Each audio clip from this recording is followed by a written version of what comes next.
कर रहे हैं। प्रयोग के आधार पर शब्द हैं वो चार प्रकार के होते हैं। सब सॉरी प्रयोग के आधार पर दो प्रकार के होते हैं, विकारी शब्द और अविकारी शब्द। विकारी शब्द चार प्रकार के होते हैं, अविकारी शब्द भी चार प्रकार के। अविकारी शब्द को हम लोग अव्यय शब्द भी कहते हैं। अब सुनिए विकारी शब्द की परिभाषा क्या होती है। विकारी शब्द वे शब्द जिसमें लिंग, वचन, कारक, काल के अनुसार कोई परिवर्तन नहीं होता है, उन्हें विकारी शब्द कहते हैं। ठीक है ना। जिसमें लिंग, वचन, कारक, काल के अनुसार कोई परिवर्तन होता है उसे विकारी शब्द कहते हैं, और जिसमें लिंग, वचन, कारक, काल के अनुसार कोई परिवर्तन नहीं होता है उसे अविकारी शब्द कहते हैं। समझ गए ना आप लोग। प्रयोग के आधार पर शब्द दो प्रकार के होते हैं, विकारी शब्द, अविकारी शब्द। विकारी शब्द हैं उनको हम बोलते हैं कि जिसमें लिंग, वचन, कारक, काल के अनुसार परिवर्तन होता है उसे विकारी शब्द कहते हैं। जैसे उसमें संज्ञा, सर्वनाम, विशेषण और क्रिया चार प्रकार हो गए। दूसरा हमें अविकारी शब्द जिसमें लिंग, वचन, कारक, काल के अनुसार परिवर्तन नहीं होता, कोई परिवर्तन नहीं होता, लिंग, वचन, कारक, काल कुछ भी आ जाए इसके अंदर तो आएगा तो उसका लिंग बदल जाएगा। विकारी शब्द कोई भी आएगा तो उसका विकारी शब्द के आने के बाद में उसका वचन बदल जाएगा, लेकिन इसके अंदर कुछ भी नहीं बदलता, कोई परिवर्तन नहीं होता। वो हम बाद में पढ़ेंगे कैसे नहीं बदलते हैं। अविकारी शब्द चार प्रकार के होते हैं, क्रिया विशेषण, संबंध बोधक, समुच्चय बोधक और विस्मयादि बोधक। ये चार प्रकार के होते हैं। तो दोनों में चार चार प्रकार होते हैं। अब सबसे पहला हम लोग पढ़ेंगे विकारी शब्द। विकारी शब्द के अंदर सबसे पहला आता है संज्ञा। तो संज्ञा हम लोगों ने पहले भी पढ़ रखा है, तो हम लोग एक बार, सारे बच्चे नए भी जुड़े हैं तो हम वापस इसको एक बार पढ़ने का प्रयास कर रहे हैं। संज्ञा, संज्ञा की परिभाषा सबसे पहले, तो पहले संज्ञा की परिभाषा पढ़ने से पहले हम लोग ये देखते हैं कि संज्ञा का सामान्य अर्थ क्या होता है। तो संज्ञा का अर्थ होता है बेटा वो है नाम। संज्ञा का अर्थ है नाम, संज्ञा का मतलब ही नाम होता है। संसार में जितनी भी वस्तुएं, व्यक्ति या वस्तुएं हैं उनका कोई ना कोई नाम अवश्य होता है। संसार के अंदर जितने भी वस्तु, व्यक्ति जो भी अपने आसपास में दिखते हैं उनका कोई ना कोई नाम तो जरूर होता ही है, अवश्य उसका कोई ना कोई नाम होता है। अब देखो ये तो सामान्य सी बात होगी कि संज्ञा का मतलब नाम होता है। अब संज्ञा की परिभाषा पढ़ते हैं हम लोग। किसी व्यक्ति, वस्तु, स्थान, जाति या भाव के नाम को संज्ञा कहते हैं। किसी व्यक्ति, वस्तु, स्थान, जाति या भाव के नाम को संज्ञा कहते हैं। ये इसकी परिभाषा हो गई। अब देखो जैसे कमला, पटना, अंगूर, हिमालय, गंगा, ये सारे शब्द हैं, ये संज्ञा शब्द है। ये देखो सबके नाम है, कोई व्यक्ति है, कोई वस्तु है, कोई स्थान है, सबका कोई ना कोई नाम जरूर है। तो ये उदाहरण आप समझ गए, परिभाषा आप लोग समझ गए। अब पढ़ते हैं हम संज्ञा के प्रकार। किसी बच्चे को कोई डाउट होता है तो वो बीच में वॉइस ऑन करके बोल देना कि सर मेरे को दिख नहीं रहा है, मेरे को आवाज नहीं आ रही सर, या मेरे को समझ में नहीं आया सर। ठीक है, इस प्रकार की कोई बात हो तो आप लोग बता दीजिए। अब संज्ञा के भेद हम लोग पढ़ रहे हैं। संज्ञा के कितने प्रकार होते हैं? तो संज्ञा के 5 प्रकार होते हैं सर। सबसे पहला आता है व्यक्तिवाचक संज्ञा, दूसरा जातिवाचक संज्ञा, तीसरा भाववाचक संज्ञा, चौथा समूहवाचक संज्ञा, पांचवा द्रव्यवाचक संज्ञा। इस प्रकार बेटा संज्ञा के 5 भेद किए गए हैं, संज्ञा के 5 प्रकार किए गए। पहले क्या होता था, संज्ञा के 3 ही प्रकार थे, व्यक्तिवाचक, जातिवाचक और भाववाचक। ये 3 ही प्रकार हुआ करते थे। फिर अंग्रेजी के अंदर, इंग्लिश के अंदर भी, इस इंग्लिश के अंदर 5 प्रकार हुए, तो फिर हिंदी वालों ने भी क्या किया, इसके 2 प्रकार और बढ़ा दिए। रियल में बात तो क्या थी बेटा कि जातिवाचक संज्ञा को अलग करके उसके 2 प्रकार ये बनाए गए, समूहवाचक और द्रव्यवाचक। ये पहले समूहवाचक और द्रव्यवाचक ये जातिवाचक संज्ञा के अंदर ही आते थे, इसके अंदर ही सारे उदाहरण इनके अंदर आते थे। फिर इनको क्या कर दिया, जातिवाचक संज्ञा में से ये 2 संज्ञाएं अलग बनाकर लिख दी, समूहवाचक और द्रव्यवाचक, और इसको आसान कर दिया, थोड़ा सरल कर दिया कि बच्चों को आराम से समझ में आए चीजें। ठीक है ना। तो ये चीज जातिवाचक संज्ञा से इनके दोनों प्रकारों को अलग किया गया। इस प्रकार अब हिंदी के अंदर भी संज्ञा 5 प्रकार इनके गिने जाते हैं। सबसे पहले पढ़ते हैं हम लोग व्यक्तिवाचक संज्ञा। देखिए व्यक्तिवाचक संज्ञा, व्यक्तिवाचक संज्ञा में केवल एक ही व्यक्ति या वस्तु का बोध होता है, कोई भी एक ही व्यक्ति या वस्तु के नाम का बोध इसके अंदर होगा। जैसे देखो यहाँ व्यक्तियों के नाम में देखो राम, श्याम, गीता, किरण, ये सबका एक एक ही नाम आ रहा है, सबका अलग अलग आ रहा है। तो किसने इसलिए कहा कि एक ही व्यक्ति और एक ही वस्तु का बोध होता है। तो व्यक्तियों के नाम तो इसके अंदर आते हैं, आपको पता ही है, सब सिंपल सी बात है। व्यक्तिवाचक संज्ञा के अंदर व्यक्तियों के नाम तो आएंगे ही। फिर इसके अंदर देशों के नाम भी आते हैं, नाम आते हैं सारे इसके अंदर, व्यक्तिवाचक संज्ञा के अंदर सबके नाम आएंगे। देशों के नाम में देखो जैसे भारत, जापान, चीन, अब सारे मैं पूछूंगा अभी, सारा हम लोग दोनों संज्ञा तीनों संज्ञा के अंदर हम डिफरेंट समझेंगे, उस समय आपको बताना होगा कि कौन सा किस में आता है। फिर नदियों के नाम देखो, नदियों के नाम में गंगा, यमुना, शहरों के नाम देखिए, फिर आगे नेक्स्ट शहरों के नाम देखो, जिसमें आपके पटना आ रहा है, राजस्थान आ रहा है। फिर पुस्तकों के नाम देखिए आप लोग, उसके अंदर रामायण और महाभारत आ रहा है। इन सब के जो व्यक्ति आए, देश आए, नदियां आई, शहर आए, पुस्तकें आई, इन सब के नाम जो होते हैं वो व्यक्तिवाचक संज्ञा के अंदर आते हैं। ठीक है बेटा, आगे देखिए बेटा, अब पढ़ रहे हैं हम लोग जातिवाचक संज्ञा।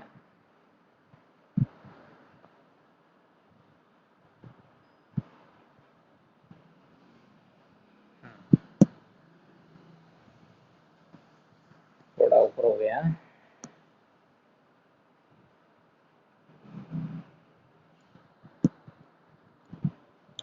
जातिवाचक संज्ञा के अंदर क्या होता है समझिए।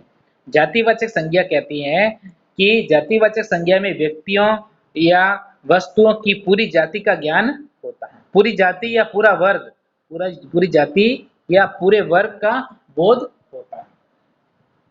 जातिवाचक संज्ञा में व्यक्तियों या वस्तुओं की पूरी जाति या उसके पूरे वर्ग का ज्ञान होता है। जैसे देखिए यहाँ पे सबसे पहले लेते हैं मनुष्य।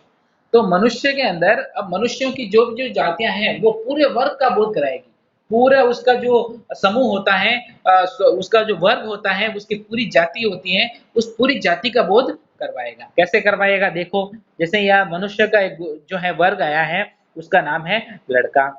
तो लड़का जो शब्द है वो अब सब लड़कों के लिए आया, राम के भी लिए आया, रमेश के भी लिए आया, मोहन के लिए भी आया, सबके लिए वो शब्दों का प्रयोग आया लड़का। तो पूरी जाति का बोध करवाया, लड़कों की पूरी जाति, अब लड़के सब हो सकते हैं इसके अंदर, तो पूरी जाति इसकी आएगी ना। आप लोग भी सब समझ रहे हो कि इसके अंदर लड़का किसी का नाम नहीं होता है सर, ये लड़का किसी ये पूरे लड़कों के पूरे वर्ग का बोध करवाता है।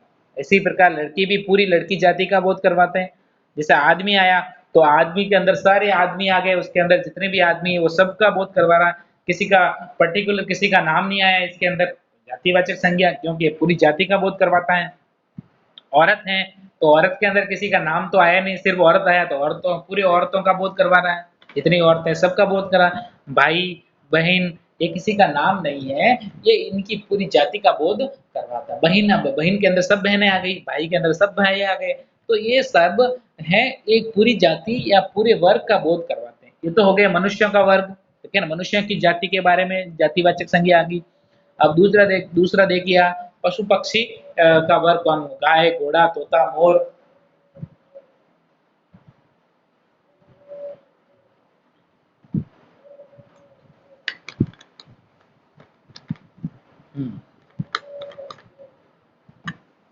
कुछ लोग क्या करते हैं हिंदी वाले, ये जो पशु पक्षी हैं उनको ये लोग उसके अंदर भी लेते हैं कि व्यक्तिवाचक संज्ञा के अंदर होते हैं, लेकिन यहाँ पे जातिवाचक संज्ञा के अंदर आते हैं बेटा ये।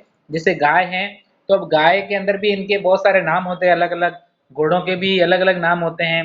तो घोड़ा है, अब घोड़ों के अंदर पूरा घोड़ों का जितना भी वर्ग होता है, कितने भी नस्ल के घोड़े होते हैं, कितने भी प्रकार के घोड़े होते हैं, वो सभी घोड़े इसके अंदर आते हैं। लेकिन अगर पर्टिकुलर किसी घोड़े का नाम होता है कि वो उस टाइप का घोड़ा है, तो फिर वो व्यक्तिवाचक संज्ञा के अंदर आएगा। तो पशु पक्षी जो होते हैं, गाय, घोड़ा, तोता, मोर, ये सभी व्यक्ति जो है जातिवाचक संज्ञा के अंदर प्रयुक्त होते हैं। अब देखो वस्तुओं के नाम देखो, जैसे घर, घड़ी, मेज, कुर्सी, किताब। अब देखो किताब का नाम आता, किताब का कोई नाम आता, जैसे हम पुस्तकों के नाम आए थे, देखो यहाँ रामायण महाभारत, तो वो व्यक्तिवाचक संज्ञा के अंदर चले जाएंगे। अब इसमें से घड़ी, मेज, कुर्सी, इनके कोई नाम आ गए तो वो व्यक्तिवाचक संज्ञा के अंदर चले जाएंगे। लेकिन अब घर का अंदर सब प्रकार के घर आते हैं इसके अंदर, घड़ी के अंदर सभी प्रकार की घड़ियां, मेज, कुर्सियां, किताब, वो पूरे एक जाति पूरे एक वर्ग का बोध करवाते हैं। इसलिए ये सब जातिवाचक संज्ञा के अंदर रखे गए, क्योंकि इनका कोई नाम नहीं है, इनका पूरा वर्ग है, इनकी पूरी जाति का बोध ये लोग करवा रहे हैं। व्यवसायों के नाम भी देखो, पदों के नाम देखो, व्यवसाय या पदों के नाम, तो इसमें देखो शिक्षक। अब शिक्षक के अंदर कौन से शिक्षक है, उसका नाम तो वही है नहीं, तो इसलिए शिक्षक शब्द आया, वो पूरे वर्ग, शिक्षक वर्ग के पूरे वर्ग का बोध करवाता है, पूरी जाति का बोध करवाता है, इसलिए इसको जातिवाचक संज्ञा के अंदर रखा जाता है, क्योंकि ये पूरे वर्ग का बोध करवाता है। उनके किसी एक का नाम तो आया नहीं, किसी शिक्षक का नाम, तो व्यक्तिवाचक संज्ञा हो जाता। इसी प्रकार लेखक, अब लेखक के अंदर सारे लेखक आए, मंत्री उसमें सारे मंत्री आए, किसी एक का नाम नहीं आया। अगर सिर्फ अमित शाह का नाम आता तो अमित शाह व्यक्तिवाचक संज्ञा के अंदर आता है, सिर्फ मंत्री कह रहे हैं हम लोग, मंत्री के अंदर सभी मंत्री, पूरे वर्ग, पूरी जाति का बोध। ठीक है बेटा, चलो ये तो हो गया आपके जातिवाचक संज्ञा। अब नेक्स्ट देखिए आप लोग, मैं थोड़ा फास्ट पढ़ा रहा हूँ क्योंकि हम लोगों ने पहले भी जो है 6 में पढ़ रखे हैं इस संज्ञा को, और भी हम लोगों ने पहले स्टार्टिंग के अंदर भी इसको पढ़ा था। अब हम लोग पढ़ रहे हैं भाववाचक संज्ञा। भाववाचक संज्ञा उस नाम को कहते हैं, भाववाचक संज्ञा उस नाम को कहते हैं जो भाव, दशा, धर्म, गुण आदि का बोध करवाए। जो धर्म भाव का बोध कराए कोई, या कोई दशा का बोध कराए, कोई धर्म का, कोई गुण का आदि का बोध कराए, उसे भाववाचक संज्ञा कहते हैं। अब सुनिए बेटा, जो जातिवाचक और व्यक्तिवाचक है उससे एकदम डिफरेंस है भाववाचक संज्ञा। भाववाचक संज्ञा में नहीं कोई वर्ग आएगा, नहीं कोई जाति आएगी, नहीं कोई नाम आएगा। ये सिर्फ क्या करते हैं कि भाव का बोध करवाता है, दशा, धर्म और गुण दोष का बोध करवाते हैं। कैसे?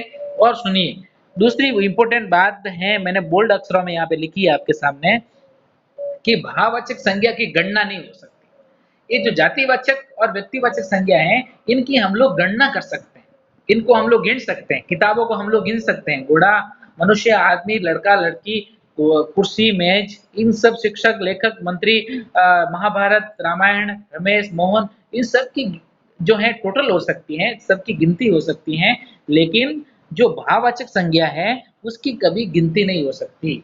जैसे देखिए आप लोग, जैसे यहाँ अवस्था ली हमने, बचपन, ठीक है ना, बचपन, बुढ़ापा, तो ये अवस्थाएं भी इसके अंदर आती है भाववाचक संज्ञा के अंदर, तो इनकी हम लोग कभी गिनती नहीं कर सकते। आप मनुष्यता देखो, मनुष्यता क्या है, एक प्रकार का एक अपना धर्म है समाज का, ठीक है ना, मनुष्य का धर्म होता है मनुष्यता, ठीक है ना। धैर्य ये गुण है उसका, क्रोध, ठीक है ना, सरलता, लिखावट, ये सभी व्यक्ति के गुण, दोष, धर्म, दशा, भाव, ये सब इसके अंदर आए। जैसे प्रेम भी इसके अंदर आता है, स्नेह भी आता है, ये बहुत सारी चीजें मैंने इसके लिए, भाव है, दया, करुणा, ये सारी चीजें इसके अंदर आती हैं। जैसे यहाँ पे आया आपके देखो धैर्य, तो धैर्य की कोई गणना थोड़ी की जा सकती है, सिर्फ धैर्य को महसूस किया जा सकता है। अब सुनिए, जो है भाववाचक संज्ञा है बेटा, उस भाववाचक संज्ञा की गणना नहीं कर सकते, लेकिन क्या कर सकते हैं हम लोग, उसको हम लोग केवल महसूस कर सकते हैं, ठीक है ना, उसको हम लोग केवल महसूस, जैसे बचपन, मनुष्यता, ठीक है ना, धैर्य, क्रोध, सरलता, लिखावट, इन सब को हम लोग केवल महसूस कर सकते हैं, इनकी गणना नहीं कर सकते, ठीक है ना। तो ये हो गई आपकी भाववाचक संज्ञा, केवल भावों का बोध होता है इसके अंदर, सिर्फ इनको महसूस किया जाता है, इनकी गणना नहीं होती। और इसमें भाव, दशा, गुण, धर्म, दोष, अवस्था, ये सारी चीजें इसके अंदर आएगी, भाव बताएंगे। जैसे एक बहुत प्यारा सा शब्द लेता हूं मैं यहाँ पे, आपके देख के सुनिए। भाववाचक संज्ञा विशेषण की तरह क्यों लगती है, विशेषण के अंदर और उसके अंदर दोनों का क्या डिफरेंस है मैं बताता हूँ। देखो ये एक मैंने शब्द लिखा है यहाँ पे, ईमानदारी, ये ईमानदारी शब्द है, और एक शब्द लिख रहा हूं मैं ईमानदार। एक तो है ईमानदारी और एक है ईमानदार। संजना बताए कि ईमानदारी भाववाचक संज्ञा है या विशेषण है?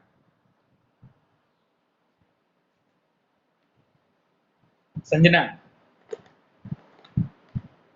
भाववाचक ईमानदारी, ईमानदारी भाववाचक संज्ञा है या विशेषण है? अच्छा अच्छा, और ईमानदार?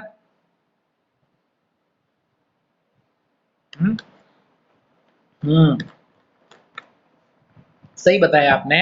ईमानदारी एक भाव है। ईमानदारी क्या है बेटा?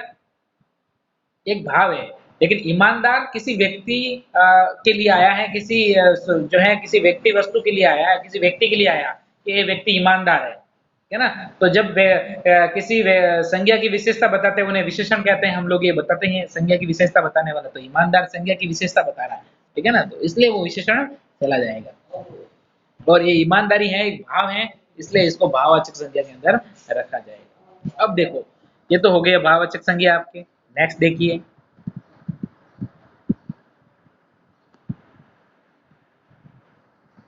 अब हम पढ़ रहे हैं समूहवाचक संज्ञा।